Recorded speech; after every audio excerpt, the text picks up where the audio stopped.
സുഹൃത്തുക്കളെ, അനശ്വര ശരീരിയായ ഒരു സിദ്ധയോഗിയുടെ സമാധി കൊണ്ട് ധന്യമായ ഒരിടത്താണ് നമ്മളിപ്പോൾ നിൽക്കുന്നത്. മരണത്തിൻ്റെ കാലഗണനയിൽപ്പെടാത്ത അമാനുഷിക സിദ്ധിയുള്ള ഒരു മനുഷ്യൻ ഈ മണ്ണിൽ ജീവിച്ചിരുന്നു എന്ന് പറഞ്ഞാൽ ഒരുപക്ഷെ പുതിയ തലമുറയ്ക്ക് അത് അവിശ്വസനീയമായി തോന്നാം. സാധാരണക്കാരൻ്റെ യുക്തിക്കും ചിന്തയ്ക്കും അതീതമായ കഴിവുകളുമായി ഇവിടെ ഒരാൾ ജീവിച്ചിരുന്നു.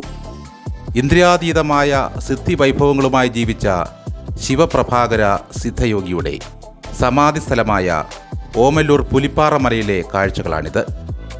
കരിമ്പാറകൾക്കുമേൽ വേരിറക്കി വളർന്നു മുറ്റിയ പേരറിയാത്ത മരങ്ങൾ, കാട്ടുവള്ളികൾ പടർന്നു കിടക്കുന്ന ജൈവപ്രകൃതി, എത്ര ശാന്തവും സുന്ദരവുമായ പ്രകൃതി. വൃക്ഷങ്ങൾക്കോ പ്രകൃതിക്കോ യാതൊരു വിധമായ കേടുപാടുകളും സംഭവിക്കാത്ത തരത്തിലുള്ള നിർമ്മാണ പ്രവർത്തനങ്ങളാണ് ഇവിടെ നടത്തിയിട്ടുള്ളത്. പ്രാചീനമായ ഏതോ ക്ഷേത്രത്തിൻ്റെ ഓർമ്മകൾ ഉണർത്തുന്ന കാഴ്ചകളാണ് ഇവിടെയെല്ലാം. ഹിമാലയത്തിൽ തപം ചെയ്ത് അഷ്ടൈശ്വര്യ സിദ്ധികളും നേടിയ യോഗ്യവര്യനായിരുന്നു ശിവപ്രഭാകര സിദ്ധയോഗി എന്നാണ് പറയപ്പെടുന്നത്. ചട്ടമ്പി സ്വാമികൾക്കും ശ്രീനാരായണ ഗുരുവിനും സന്യാസദീക്ഷ നൽകിയതും ശിവപ്രഭാകര സിദ്ധയോഗികളാണത്രേ.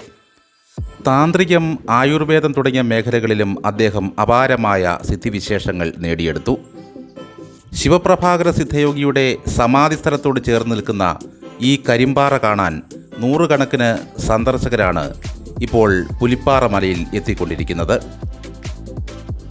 സായാഹ്നങ്ങളിൽ ഇത്രയേറെ പ്രശാന്തത പകർന്നു നൽകുന്ന മറ്റൊരിടം വേറെ ഉണ്ടാകില്ല. കൂറ്റൻ പാറക്കെട്ടുകളിലേക്ക് കയറാൻ അല്പം ധൈര്യം വേണമെന്ന് മാത്രം.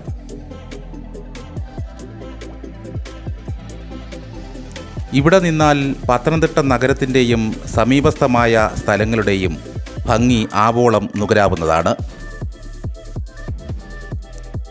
സമീപസ്ഥമായ വിവിധ ജനപഥങ്ങളുടെ സൗന്ദര്യം നമുക്ക് ഈ പാറയുടെ മുകളിൽ നിന്ന് വീക്ഷിക്കാവുന്നതാണ്. വിശാലമായ കാഴ്ചകൾക്ക് പുറമെ അസ്തമയത്തിൻ്റെ ശോഭയും കണ്ട് നമുക്ക് മലയിറങ്ങാം. ഒരിക്കൽ ഇവിടെ വന്നാൽ വീണ്ടും ഈ വിശ്വപ്രകൃതി നമ്മെ മാടി വിളിക്കുമെന്ന കാര്യം തീർച്ചയാണ്.